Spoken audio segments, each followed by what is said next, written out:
Welcome to another episode of Mick and the Fat Man, digging the dirt on life, music, and everything.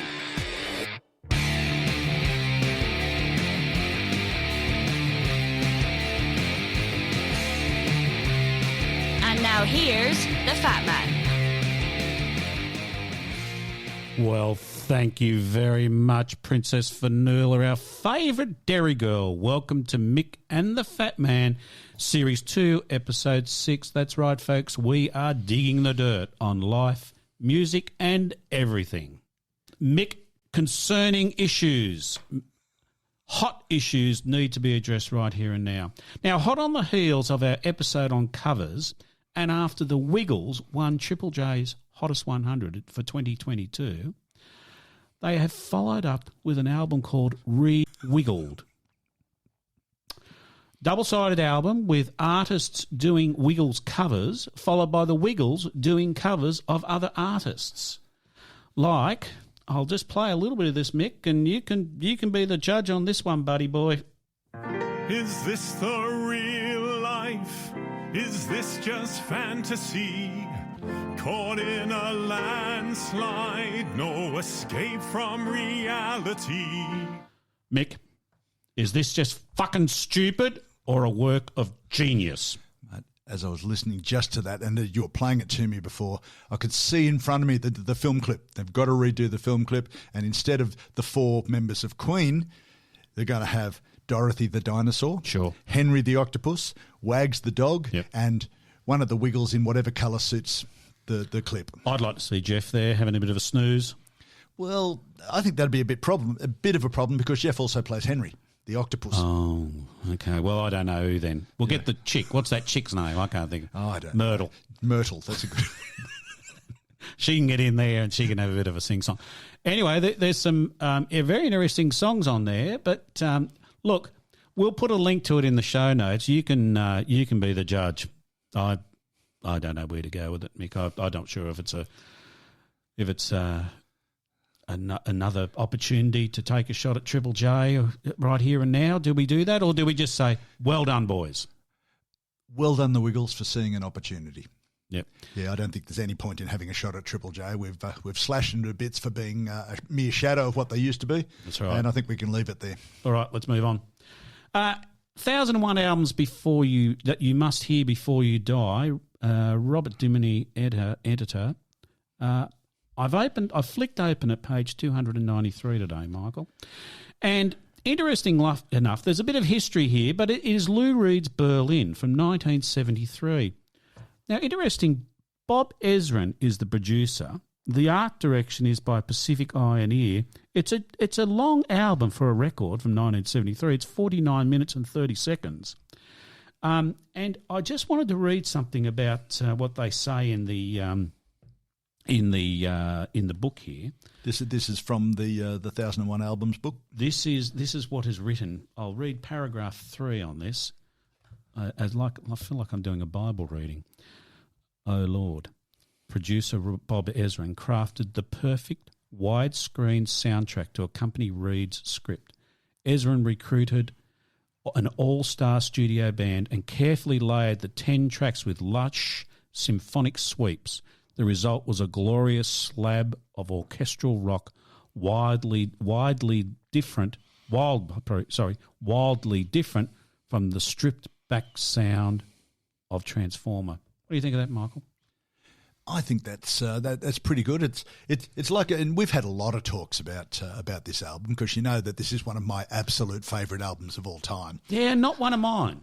Funny about that, but Bob Ezrin, Lou Reed, they've created this wonderful album that almost seems to crystallise a lot of my views on music. The other view that this one I was thinking about on the drive up the mountains through the storm this morning, and I was thinking, a storm out your way today, wasn't there? Oh, mate, everywhere. It's just it's climate change driven destruction of the environment, but that's hardly a political comment. No.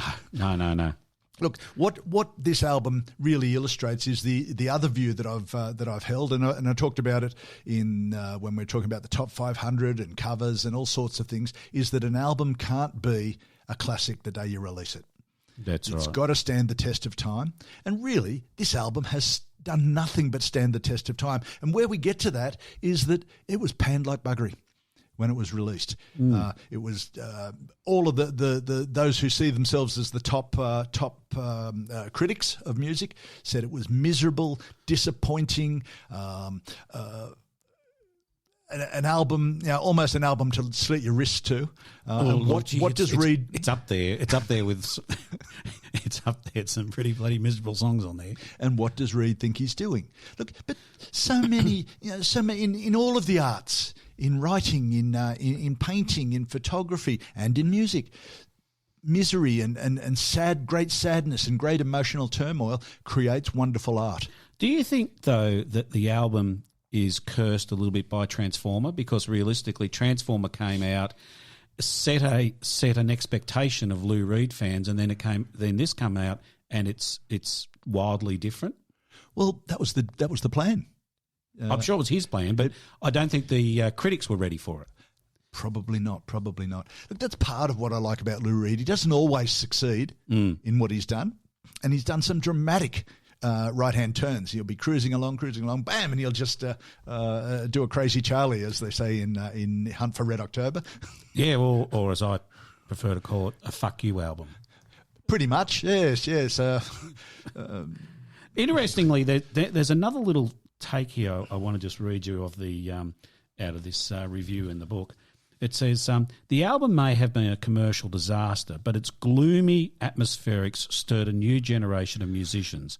Less than a decade later, Joy Division's Ian Curtis would be praised for creating the sort of dark imagery that had left Reed critically crucified. Pretty much, and you'll be very surprised to know that I really love Joy Division as well, I think. But they are miserable. Yeah, Curtis topped himself. He did, which is not a fate you'd wish on anybody. No. But he was unhappy. He was unhappy with himself. He was unhappy with the world. But his albums, and of course the team in Joy Division that he worked with, all of whom are very capable musicians. The atmosphere of some of the songs, Transmission, and even Love Will Tear Us Apart Again. People think it's a love song. Oh, my God. I mean, it's a great album too. That is another great album. I'm not saying that that the Lou Reed album's not great. It's just not something that it's okay. There's some interesting songs on there, but I do find it pretty hard wander through to listen to the whole album. Reed fans regard it as probably their most beloved Lou Reed album. And he's done some good. He's done some crap. No question about it. Oh, well, no, everybody has, mate. Everybody has. And over a career of 50 years, that's not avoidable. But the songs were demanded in his live performances until his death in 2003. People always wanted things like, the song Berlin itself. Yeah. And various times he was very prolific live. He was very prolific in releasing live albums. So he's did a lot of those over his career, and they always featured songs from Berlin. And interesting, Berlin actually is off his first album. It's a redo of the song off his first album. Very true, and he did a lot of that through his career. Yeah, he was restless. Maybe that just means he was bored. I don't know. But he often wanted to redo things. He was dissatisfied with them. He'd look back later on them. But a perfect example of that is 33 years after the album was released to pretty much terrible reviews, he performed it live in New York in 2006 to absolutely ecstatic reviews. Yeah. What do you do? I don't know. It's interesting. I was surprised because I did then go and have a bit of a look at our book, the Great Australian Chart Book, and Lou Reed actually had quite a lot of chart success in Australia. He must have been very annoyed about that. Indeed, he had 15 albums in the top 100, which I found incredibly surprising. Number one, of course, was Transformer, which was in there for 35 weeks. But down the line is New York, come out in 1989, got to number 20 on the Australian charts, the album, was in there for 32 weeks. As an album, I think New York, with the exception of Berlin, is his strongest complete album. Okay. Well, the punters thought so too, old son. The punters thought so. Do they agree with you? Yeah, good. So and he had only four singles, which is to be expected. But 15 albums, which is quite interesting. He's not the sort of person you would consider as being a commercial success. Well, certainly the singles. How many singles make the top? If they're about drugs and misery and addiction and death and sex.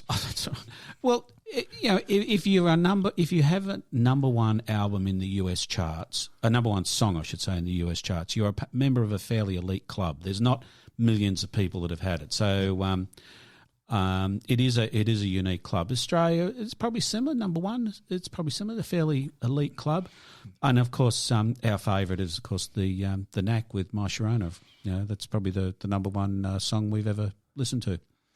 Absolutely. Didn't they kick on? I'm always looking out for a Knack regrouping tour. It's just so I can hear that song 2 hours of unknown music and ending up with My Sharona as an encore. Well, start and finish. I would think bracket everything with My Sharona. I don't know. Did they do anything else? I don't think so. They had. I think they had a couple of albums out, but I don't know. Would you still be getting checks out of My Sharona? Right? I would say so. You would be, wouldn't you? Because every time it plays on the radio, they get a check from somebody. And actually, if you went to Spotify, they probably make a quid out of Spotify as well. Mm-hmm. Yeah. There you go. Anyway, look, interesting. I thought it was an interesting choice, a revisit of old Lou. But I think we should move along now, old son. I think so, yeah. And I think we need to have a bit of a look in that battered old Globite school bag you got there. It's bouncing around as usual. What do you got in there for us this time, mate? I'll just lift the lid. And as you can see, there's a recording panel in there. There is indeed. What the hell? I didn't think you'd fit one in there. Well, I've got it. And not only have I got that, but I've got probably the world's 10 best record producers. Are they in there? In the bag. Wow. Did you chop them up into bite-sized pieces? No, not at all. Not at all. They've just re-edited themselves around so that they fit into the corners of the box. That's fantastic. So we're going to talk today about the world's best record producers. Now, that's a fairly big statement. The world as defined by us. There you're talking. Do we care what other people think? Nope. Not a hoot. Look, what is a record producer? That's a very good question. Yeah. What is a record producer? A record producer, look, is a bit like a project manager for anything. If you're building a bridge, you need someone to tie all the bits together and do all of the small p politics that's involved. If you're building a house, the builder, as much as being a technician to hammer nails in, is also the guy who puts everything together, schedules everything, brings in the expert tiler, and so on and so on. A guy who's doing a movie. Same deal, and we'll talk about that in a moment. But a record producer is the guy or girl. But it seems to be mainly guys at this stage of the game. Yeah, it'll change. Yeah, who is a recording project's creative and technical leader, who pulls all the booking of the studio, the musicians, comes up with ideas about what's going to work in a particular song, reviews the ideas of the artist and makes suggestions. Mm-hmm. Works almost in some cases as a collaborator with the musician and as a sounding board. Musicians, as we often find, and we're finding with this podcast, are notoriously insecure people, and often they'll come up with ideas. Creative people often are, though, aren't they? Well, that seems to be a failing of the beast, if you like. And a record producer's role, or the best record producers, take the role of supporting the artist and saying, that bit's great, why don't you work a little bit more on that, and why don't you lose that bit? Yeah. Okay. And on top of that, I know a great guitarist who's going to work with that particular song. Yeah. So we're going to talk about some of those guys today. And I had a fantastic time drawing this together, because there's so many, and we're my wife said, why producers? Who cares? I know. She was very anti, wasn't she? She thought it was well, boring. To start with, yes. But then she had a look at what we found, and she turned around a bit. But she said most people who listen to something on the radio or even a record don't care who produced it. They care about the artist, and they care about the songs and what's on the charts and so on, but they don't care about the producer. No, true. And look, I reckon you could probably get through your life without worrying about who's a producer. You may never know one. You may never know one indeed, but it's a little bit like a movie producer. A movie producer, Steven Spielberg. That's right. And people talk about Spielberg movies. They do. They talk about Spielberg movies, not the movie, No. which happens to be by Spielberg. It's a Spielberg movie. And That's you right. know when you hear that, and you can insert a whole lot of names in there. Yep. When you hear that, you know that you're going to see a movie that is well-crafted, well-filmed, with a logical story and an interesting, entertaining story. Mostly. Mostly, yeah, generally. I mean, there's always exceptions. And He got a bit weird Lou as he Reed, got we're older. talking to you. He got a bit weird as he got older, I think. Well, and that's good. He got a bit more, bit more inventive as he got older. Maybe. Is that your eyebrows raising there, Jeffrey? No. But anyway, so when you hear of a Spielberg movie, right away you know that it's cleared away a lot of the hurdles and it's at least going to be worth taking a look at. Sure. So a music producer has a look at the musical ideas, organises the recording, edits, because some musicians can go on and on and on. And when they do their own work, without a producer, some of the stuff's boring, even with the people that we like. Yeah. That's true. So you need someone who's got a bit of discipline and a bit of skill to say, lose that bit. That's not as good as what you've done before. Or do it in some sort of diplomatic manner. Or do a Phil Spector and put a gun on the bench and say, this is the way we're doing it. Yeah. Mixing, which is putting the balance between the guitar and the vocals and all the other elements. So you hear stuff, when you do listen to your records or your recordings, and you say, "Oh, listen to that saxophone, that's great." So that didn't happen by accident. That didn't happen with a whole lot of musicians in the room and recording everything at the same level. And oh, wow, I can hear that sax. That doesn't work. Yeah. So the producer lifts it up, hides it, whatever, and mastering, which is it's not just cutting it in a recording machine. It's actually saying here's the final version and locking all the bits together so they don't conflict with each other and they do the job. So a record producer and a music producer, Movie producer. a movie producer. I'm sorry, the role's still very similar, right? Movies are visual, records are sound. But they've still got to take all of the various elements and make sure everything's there at the right time. Look, even such things as, not so much these days because they can release everything digitally, but they still release CDs and they still release albums on occasion. Yeah, they do. That's yeah. a thing. Even on Spotify, there's still a date set and all those sorts of things. It's a release. Absolutely. And if for no other reason, you've got to do the promotion for the piece of work that we're talking about. And if it's not ready, you lay the blame for that at the foot of the producer, and it costs the record company a lot of money because they're not able to do it properly. Yeah. So where do you see the difference between the record producer and the sound engineer? Okay, it's along the lines of a record producer or a music producer is looking at the big picture. How does this piece of work, bunch of songs, single song, whatever, how does it sound as a completed piece to the person who's listening to it? Whereas the engineer is someone who has more specific knowledge, and an engineer can go on and be a producer, or a producer in some cases acts as an engineer, and we'll talk about some guys who do that. Right. But an engineer is applying specific expertise to a particular part of the recording. Right.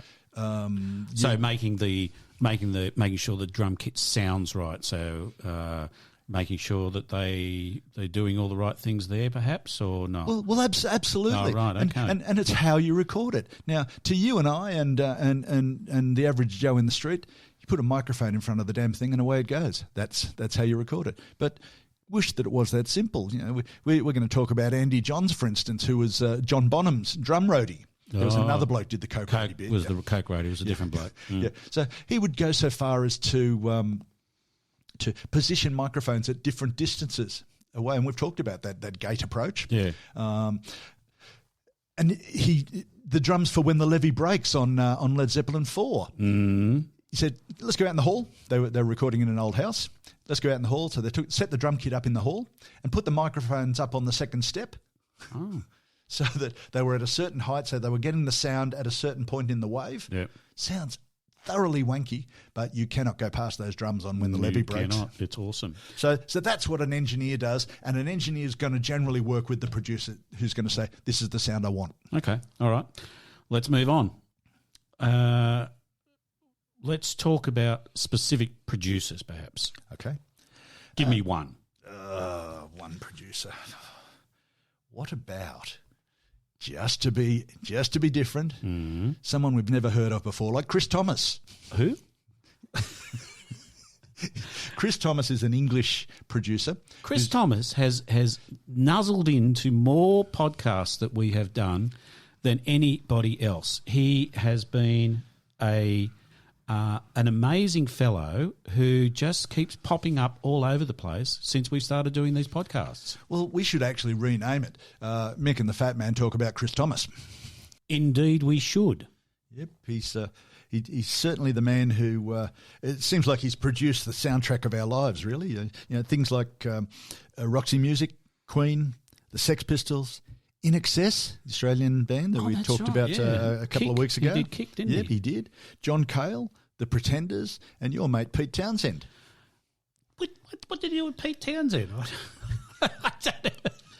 I know, he just comes out of the bloody woodwork all the time. He does indeed. He started back in '68. Oh, really? Which, sort of it's an eternity ago. All the French students were rebelling, and you and I were mere babes in arms. And he started with George Martin and the Beatles. He worked not as the producer, but he worked as an engineer on the White Album. Ah, okay. So that's where he kind of cut his teeth. Yeah. And you couldn't do it these days, but you know what he did?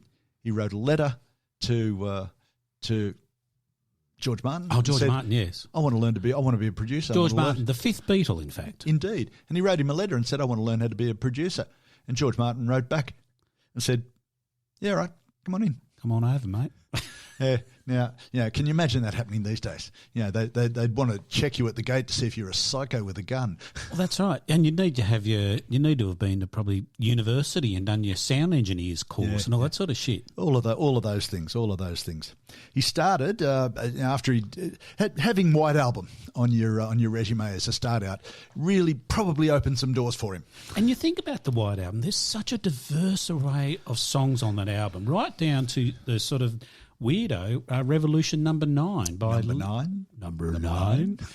But While My Guitar Gently Weeps, Blackbird. There's sort of just a huge array of songs. Well, that's when the Beatles decided to start playing normal songs again instead of the heavily produced things that they had. Normal, inverted commas. Yeah, well, normal for them. Yeah, normal for them. So, look, after he finishes with the Beatles, he works with a few bands, the Climax Blues Band, the Climax Blues Band, and then he worked with Procol Harum. Oh, really? Yeah, he did a live album with them with the London Symphony Orchestra. Oh, okay, which then got him a gig with John Cale, who was producing Paris 1919. And he got the gig with Cale because of his experience with orchestral arranging and recording. Which he did once. Well, exactly right. So as long as you've got it on the resume, happy days and away you go. That's right. I didn't do it very well, of course, but I did it. Yeah. Well, I don't imagine there'd be a lot of people in the rock world who'd have a lot of experience in working with symphony orchestras. What year are we talking? We're talking about the early 70s. No one, virtually. I mean, it's not really early 1970s. Rock music and orchestras were not something that went together particularly well. And those who did it was just a wank and nothing, not regarded as proper music. No. Yeah. So he produced Paris 1919 by John Cale, and then Roxy Music, another one of our favourites, wanted John Cale to produce For Your Pleasure. Oh. So they contacted Cale, and Cale said, in a Welsh accent, which I won't do, sorry, not available, but why don't you try Chris Thomas?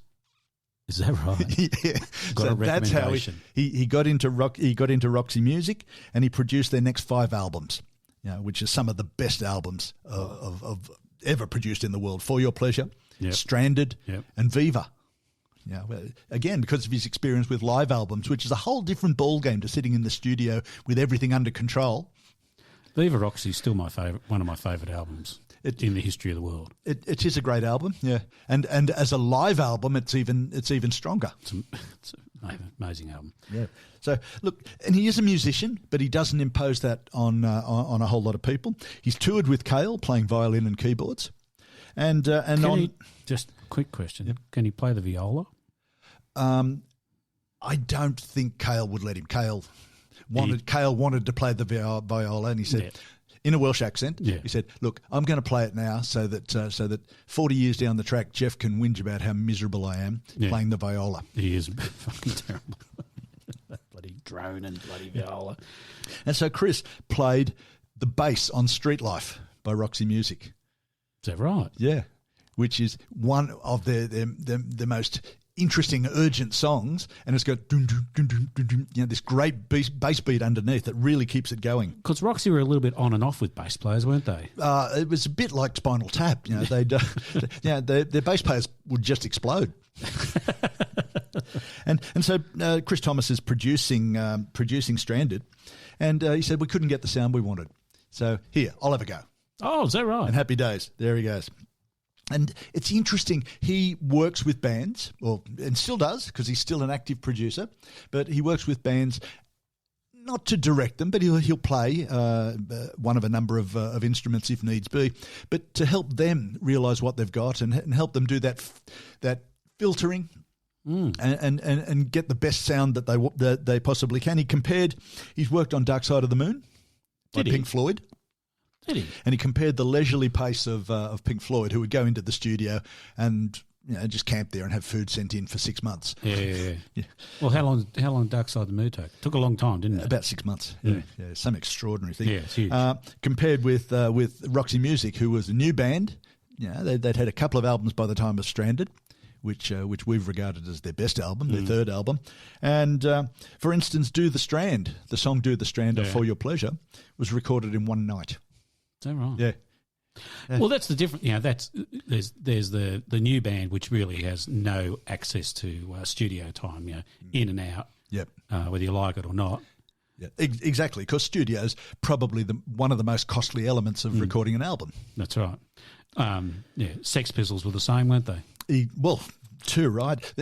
Funnily enough, we're talking about how do you get all of these gigs? You go from one who recommends the next, who recommends the next. The Sex Pistols we talked about in our episode about the Pistols, how they actually had great musical taste. Despite their reputation of let's destroy everything and they loved Roxy Music. And so the only thing they knew about Chris Thomas was that he'd recorded Roxy Music. So they said, yeah, he'll do. And so Chris, he's worked with the London Symphony Orchestra and a whole lot of people. This is back in the 70s, and he comes up and meets the Pistols. Oh, yeah, all right. And his only question was, can I make a good rock and roll record with them?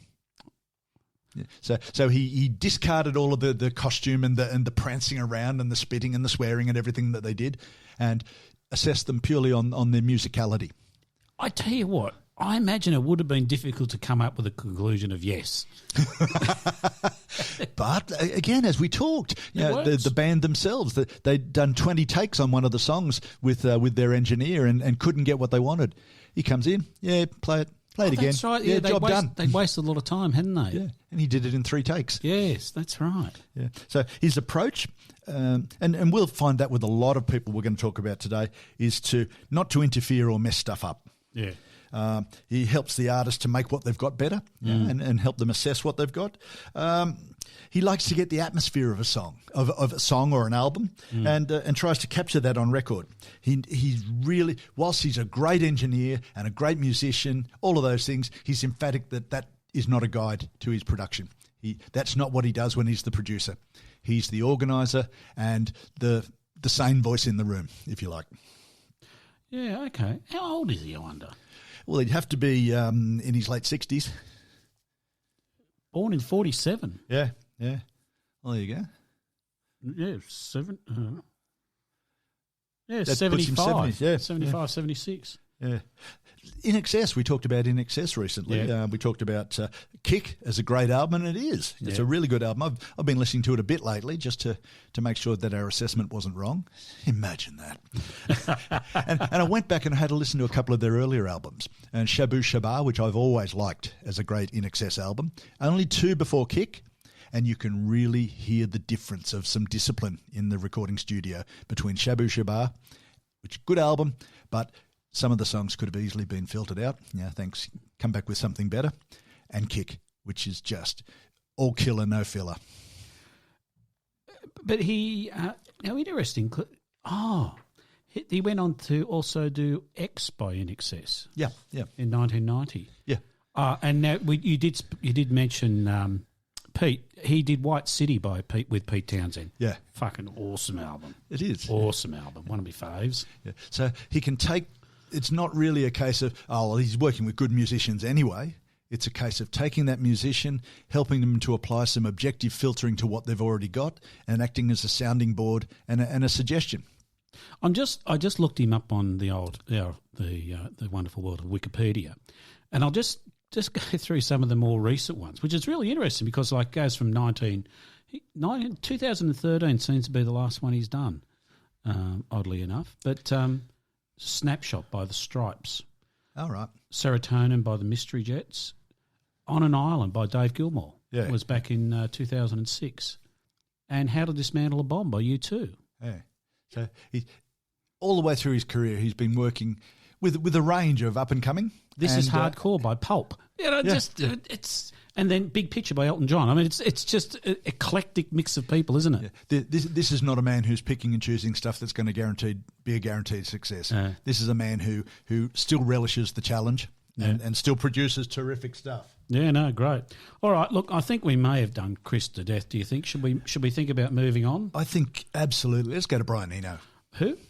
I know he's a new producer. You've probably never heard of him. He's a young, up-and-coming young gun, is he? A young gun, absolutely.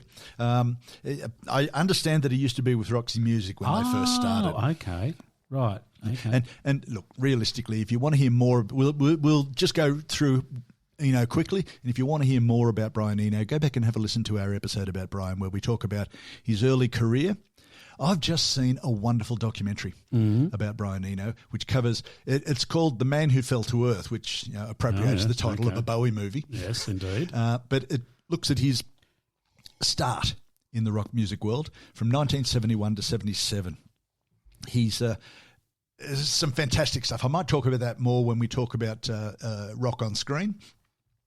But Eno is just quickly. Yep. 73 years old is Brian nowadays. Now he is. A lot of the people that we're talking about are in that age bracket. Yeah, I guess that's us, isn't it? Yeah, it's a bit of a problem. Anyway, sorry. Eno, as a producer, he sees himself as an artist first. So he approaches the music that he does with musicians from an artistic point of view. How does it work as a whole? He applies artistic principles. Things like even the rule of thirds, which is when you see foreground, middle ground, background, and where the subject is placed in a frame. Photographic thing. Yeah, absolutely. So where the sound is placed in the mix and where you're going to hear it, that's something that's a very Eno principle. Interesting. He's very precise in how he captures sound. So he's a lot more technical than many people. Than many other producers because of that non-musician point of view. What would that sound like is certainly a common question with people who work with Eno. And artists, you look at his very early stuff on his own albums and albums such as Fear by John Cale. There's a guy who played bass called Brian Turrington. And Turrington described Eno's production style as he puts you, meaning an experienced musician, into a situation and then lets you do what you do with minimal instruction. Oh, okay. So he cites the example. There's an album called Taking Tiger Mountain by Strategy, which was Eno's second album, and it's got a wonderful song on it called Third Uncle. Yes, which is it's repeated later. It played live on 801 Live. Yes, indeed. We might talk about that in coming months. I might listen to it when you leave. I think that's a good idea. Yep. Eno went to the piano, played one note 4 times and said, let's go from there. So Turrington then plays a simple bass run of 3 notes, which became the intro to the song. And you'll recall it goes, dun, dun, dun, dun, dun, dun, dun, dun, dun, dun, right? And so when he's playing this, Eno says, yep, that's great. So he's playing this agreed run, and he finger slipped on the string, and he put another note in there that didn't belong.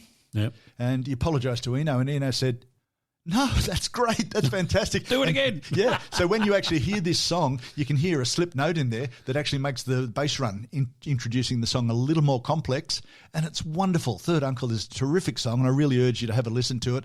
And I think we might even put that into the playlist. Yeah. It's a great song. But we've talked about Eno's oblique strategies, which he uses, and other musicians use it in recording, which is a set of cards with sometimes obscure suggestions. Yep. And one of Eno's favourites, and one of my favourites too, is honour thy mistake as a deliberate intention. So that's a good example of that. This guy slipped on a string, and made a mistake on an agreed bass run, and improved it immeasurably. I think we could use this for marriage bliss.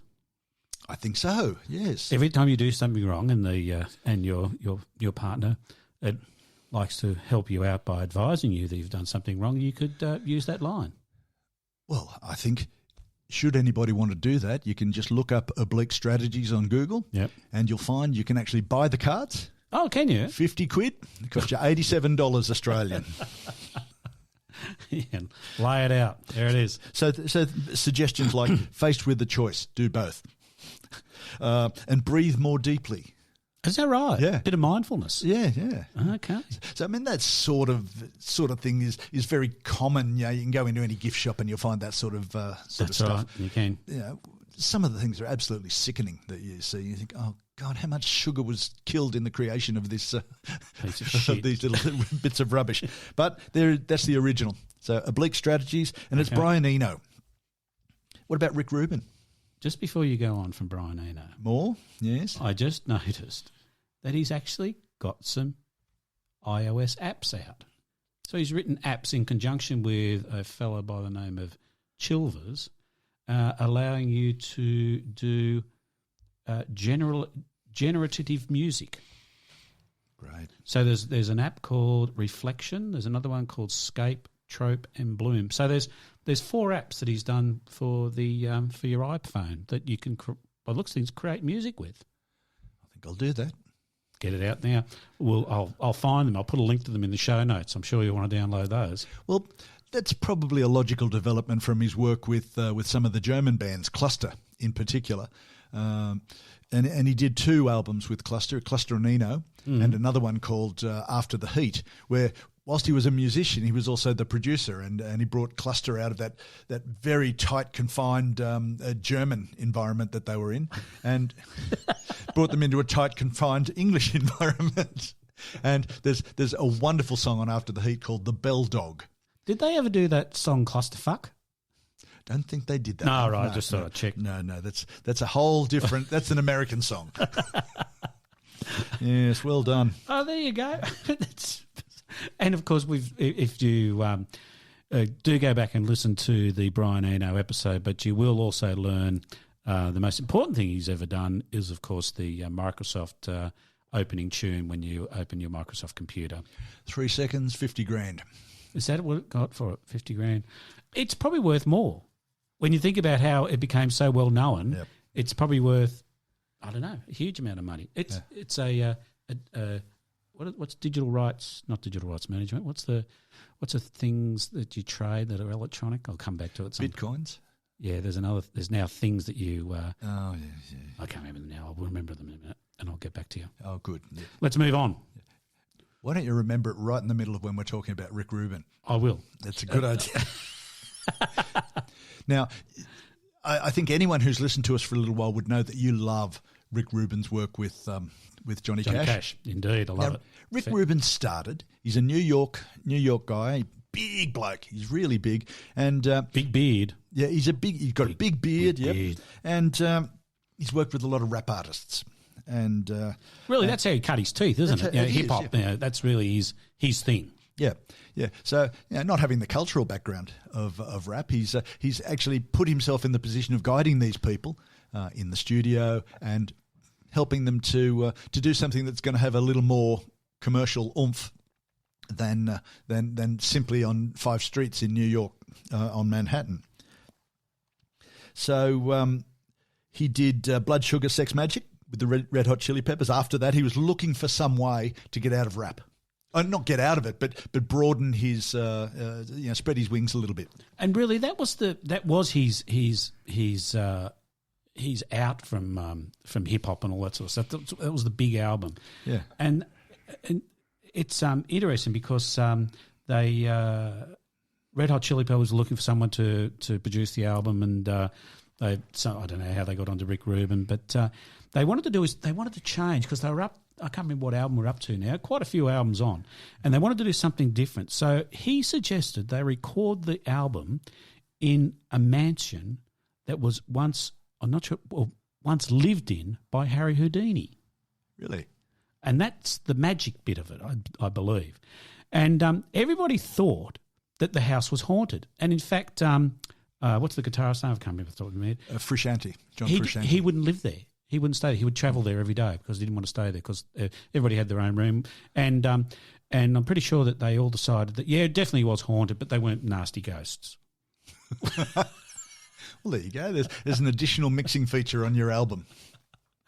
Anyway, I got to tell you a quick story about the Red Hot Chili Peppers. A friend of mine often goes and visits a friend of a couple that she knows down on the south coast of New South Wales.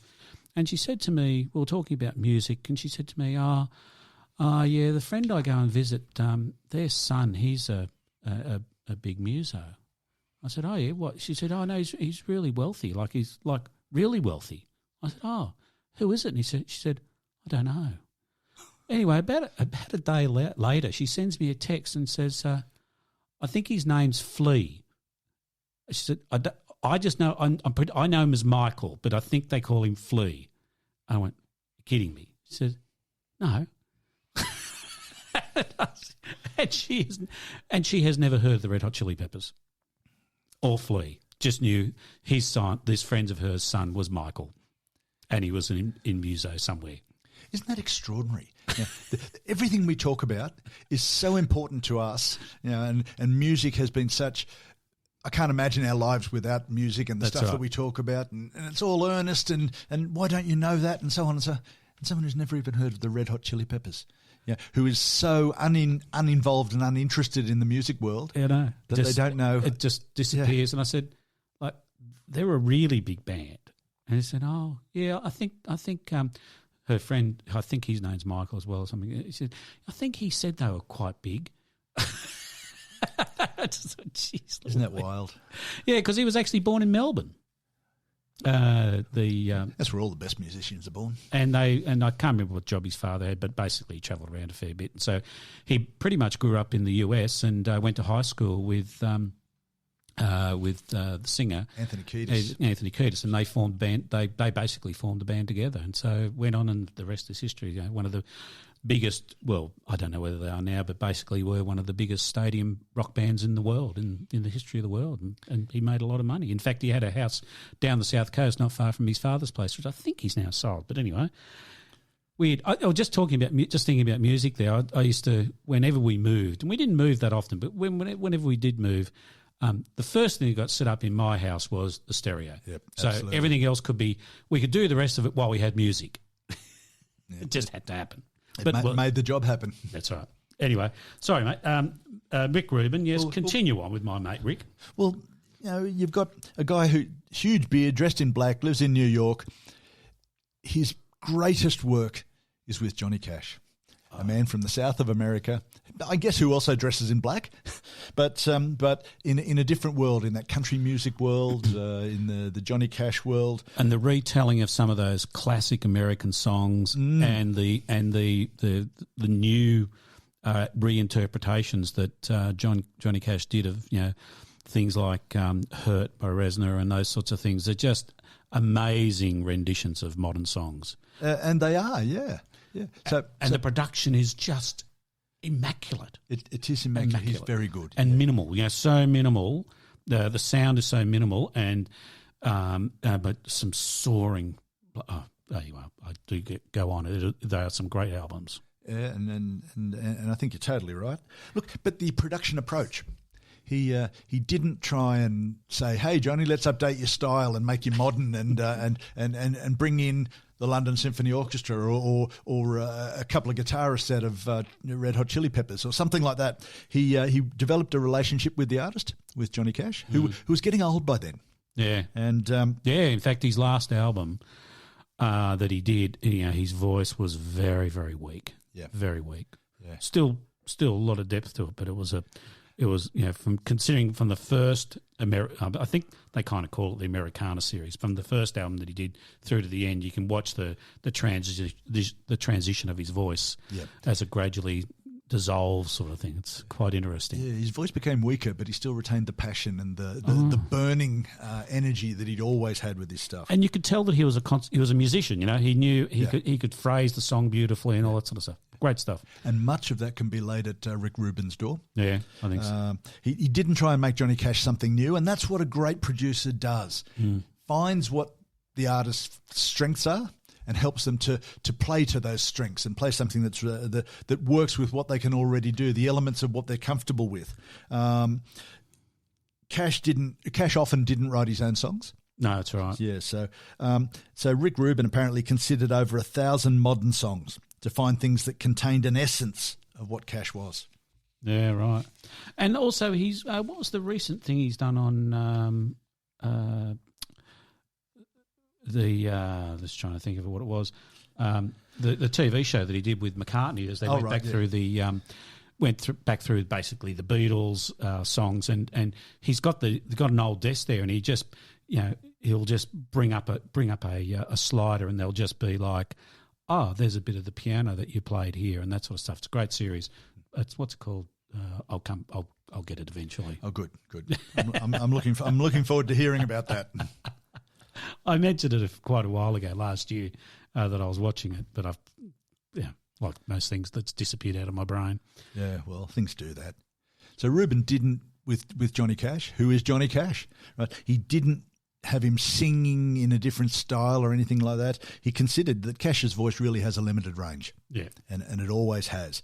And he also considered with the lyrics, Cash, for all of his sins throughout his life, which he readily acknowledged, he's very religious in his own way.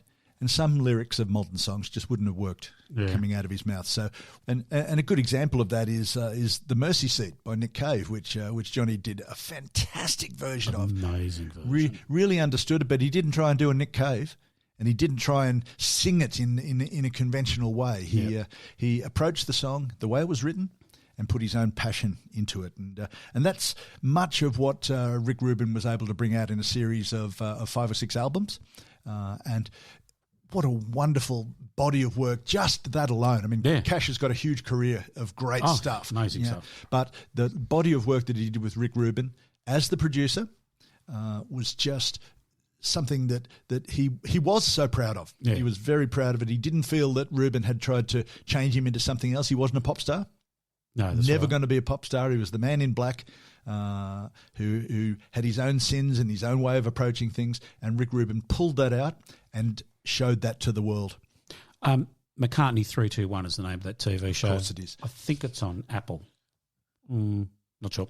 Anyway, it's great. It's a great TV series, a great short mini-series. Yep. If you get a chance, have a listen to it, have a watch of it, should say. Yep. Rick Rubin is truly one of the greats of modern producing. Yep. Who else have we got there, Mick? Well, look, we've talked about some of these producers who are our favourites, who bring out the best in an artist rather than try and impose their own views and their own style on the artist. Some producers are the opposite of that. Some producers come up with a style and apply that to artists who come to them. And that a good example of that is Stock, Aitken and Waterman. Not our style, No. But very successful Hit and machine. very good at what they do. Hit machine. Yeah. I think we'll talk about Kylie last episode? We'll talk about Kylie and what was it? I Can Be So Lucky with that was hers. Yeah. They trotted that out in 30 minutes, applied their style to it, and the rest, as they say, is history. Amazing. They had so many bloody hits, didn't they? And it was like, just go down in the corridor, Scott Aitken and Waterman, they'll just knock you out a song. And they did, and it would be a hit, just the way it was. Well, exactly. They developed a bouncy electronic style, pop dance music that seemed to capture the zeitgeist, that late 80s, through the 80s, early 90s. Yeah. And managers of aspiring artists would bring their artists to Stock Aitken and Waterman and say, give me a hit. People like Rick Astley, I'm never going to give you up. Mel and Kim, Respectable. Oh, is that right? Yeah. Kylie Minogue, I Should Be So Lucky. Yeah. Jason Donovan. I didn't even write down what song Jason did. That's how much I care about that. Paul Lekakis, as in boom, boom, boom, let's go back to my room and we can do it all night. I don't know how you'd release a song these days with those lyrics, but Bananarama. Bananarama were fantastic. Oh, yes. But same thing. Producer style over them, success. Yeah. Go Bananarama. Yep. Another example of that style is Giorgio Moroder. I Feel Love by Donna Summer. Oh, yeah. Yeah, he created that 1970s, that disco sound, that mechanical brrr type of sound. Donna Summer, I Feel Love. Love to Love You Baby is probably an even better example of that. Yeah, I love singing that in the shower. Yes, absolutely. I get people ringing me up and singing that to me. Is that right? Yeah. Oh. Just on a... Is that you again, Mum? I'm going to ring Mick. Go, Mick. I'd love to love you, baby. Oh, no, I think it's my mum again. Then Electric Dreams by Phil Oakey, who was the lead singer with the Human League. Together in Electric Dreams. Oh, yeah. Okay. Giorgio Moroder. So the style applies to a whole lot of different artists, and you listen to it, and it's Giorgio. Well, sure, the artist gets the credit and gets some of the bucks, but the producer has applied himself to the song and made it about him. Very interesting. Isn't it? Yeah. Giorgio, I don't know the name, to be honest. Giorgio Moroder? I do now. Yeah, well, you do indeed. Yep. Phil Spector. Phil Spector. What about Big Phil? Big Phil. He's an interesting. He's another one of those who applied himself. He was the production. He was the show. Yeah. And to the example, well, I mentioned earlier, he'd prop into the studio, put a gun up on the mixing board, and say, "Let's go," because what I say goes. Now, he was quite mad by the end of it, and he's rotting away in jail for shooting his girlfriend. Oh, yeah. He is a mad bastard. Yeah. But in the 60s, he invented the Wall of Sound, which was that girl group, that very heavy production of lots of instruments all being built on top of each other.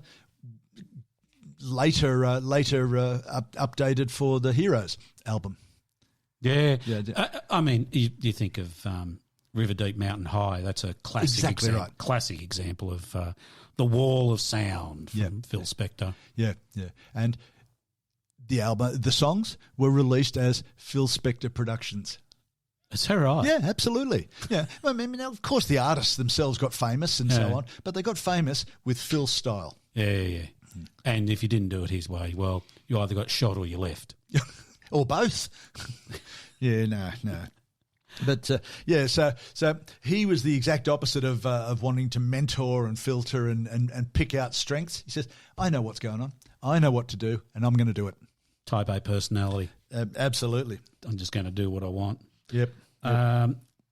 Quincy Jones. Quincy Jones is really interesting. In the 90s, you couldn't go anywhere without seeing Quincy Jones.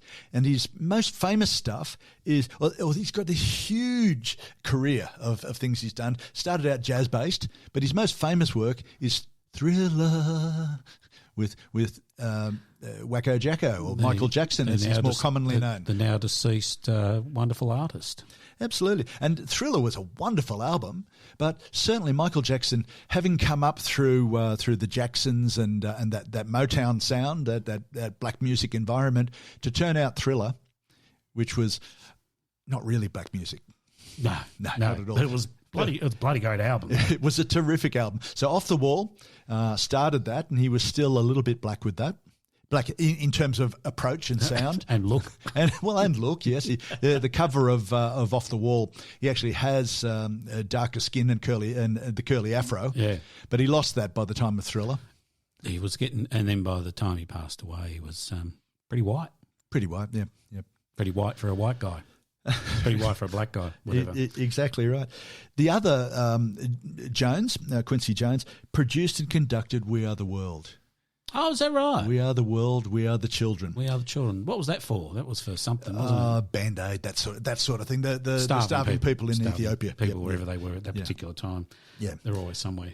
But his approach, I think, there's a couple of quotes that people keep recounting about how he applied himself to the recording studio. And the first one was, check your ego at the door. We're here to do a job. Yeah, I don't want to hear you're not anybody special in this room. You've got great talent, use it. Phil Spector was the same. Check your ego at the door. Mine's going in, though. well, that's exactly right. And he backed it up with firepower. With firearms. Yeah. But the other great quote that he did was he recognised what We Are the World was all about. And he says, we don't want to make a hunger record in tuxedos. Wear casual clothes to the recording session because we're going to film it. Is that right? It's absolutely true. That's interesting. So that illustrates the producer as looking at the whole every aspect of the recording of the music. So how it looked, how it sounded, how it mixed, and how he look. We Are the World. It's got a whole lot of different voices. You know, Springsteen, Dylan, and they play perfectly together. They really go well together, and that's not something you would ordinarily think of. No, that's right. No, he's interesting fellow. I see over there you've written Andy Johns. Andy Johns. Andy, he's a man who loved the rock and roll lifestyle. Is that right? Every aspect of it. Oh, good on him. Yeah. But he started out as an engineer, and this man, again, talk about your resumes that you'd kill to have. Led Zeppelin 4. He engineered and did because working on a lot of Led Zeppelin albums, Jimmy Page produced. Yeah. Okay, but he got in the best quality engineers to come in and help him achieve that sound. He had a very clear picture of what Led Zeppelin was and what they were going to do and how they were going to sound and how they were going to take America by storm. Jimmy Page was such a talented bastard, wasn't he? Jimmy Page was just awesome. I still have the highest regard for Jimmy Page. Like I just come in, I'm just a session muso. I'll just play with the Yardbirds. Then I'll come into this band. I'll do the record producing while I'm there. How old are you? Mid-20s, whatever. Yeah. It's just bizarre. Absolutely. So, yeah, so we might come back to Jimmy Page if we've got time. But yeah. Andy Johns, he was a tech, an engineer. And look, some of the things he's got. He produced another one of our favourite albums, which is Marquee Moon by Television. Oh, yeah. Now, he's an expert engineer on drums, guitar, bass, right? So he gets those basic rock and roll sounds. He worked on Exile on Main Street by the Rolling Stones. He did Led Zeppelin 4, When the Levee Breaks, things like that. He worked with Joe Satriani. Oh, yeah. Who's a well-regarded guitarist. Yeah, absolutely. So he talks about, or he did talk about work. The difference between working with a real live person and sitting in a room recording something with Pro Tools, which is a computer program that allows you to record yourself. And a lot of artists do that because it's cheap, and they can do that. Most artists now record most of what they do before they go to even touch a studio. And that's okay, but it doesn't give you that personal input. No. Which you can get from a producer. The computer will do exactly what you tell it to, which in many cases is the problem. Yeah, no. It's interesting, because your laptop now is so powerful as far as making music is concerned. It's amazing. Yeah. You look at some of the other people that Andy Johns worked for and with. Yeah. Free. Oh, did he? Solid guitar band, yep. All right now, wishing well. Oh, yeah. Fantastic band. Zepp, obviously. Jack Bruce from Cream. Oh, Jack Bruce. Blind Faith, which again was Clapton. Yeah. And a lot of Clapton solo work. Rod Stewart, who back in the day, before he became an exceedingly obscenely rich crooner, was a great rock and roller. Yeah, he was huge. Yeah, fantastic. Yeah. He worked with Van Halen, That's all right. Steve Miller Band, and Jethro Tull. Tull. Yes. Another one of our favourites now sadly dated. They got a new album out, Have they? apparently. I haven't listened to it. I'm not going to. I'm not sure that I want to. I'm not going to. But yeah, I don't think there's any of the original band in there except for Ian Anderson. But That'd be a shame because the guitar sound of Jethro Tull was Martin Burray. that's right. But who knows? I'll take it on as a project to listen to it over the next couple of months and report back, folks. I think you should do that. More often than not, I find that I'm disappointed with these. Let's go back for one more try. I know. I don't want to be, but I'm figuring that I could basically listen to that, and if it starts to cause me grief, I can just flick over to Locomotive Breath or something like that really quickly, or Aqualung, and just get that back into me. Yeah, I suppose. Just to get your blood sugar back up again. Yeah. Now, I've got to say something to you right here and now. Non-fungible token. Oh, I knew you'd find it. I knew it had something to do with fungus. Non-fungible tokens. That's the digital asset that you can buy that exists somewhere on a server somewhere. You own it, but you can't touch it because it's digital. Yeah. Yeah. Anyway, yeah, I hear that and I think of mushrooms. I'm going to keep on talking about non-fungible tokens as we go on over the rest of the year. I think Thank you very much. That'll be a wonderful thing. Let's lose what few listeners we've still got. Look, we're running out of time. Is there any? I see Todd Rundgren there, and he's been a busy boy over his life too, hasn't he? He has indeed. Like everyone that we're mentioning here. And I'll do a quick list in a minute, of the ones that we didn't get to talk about. But Todd Rundgren, he's worked with a frighteningly bright array of bands. Yeah. Plus a solo career. Yeah, of course. Yeah. Plus playing live with I don't know, Bruce Springsteen. Yeah. By the by. Yeah.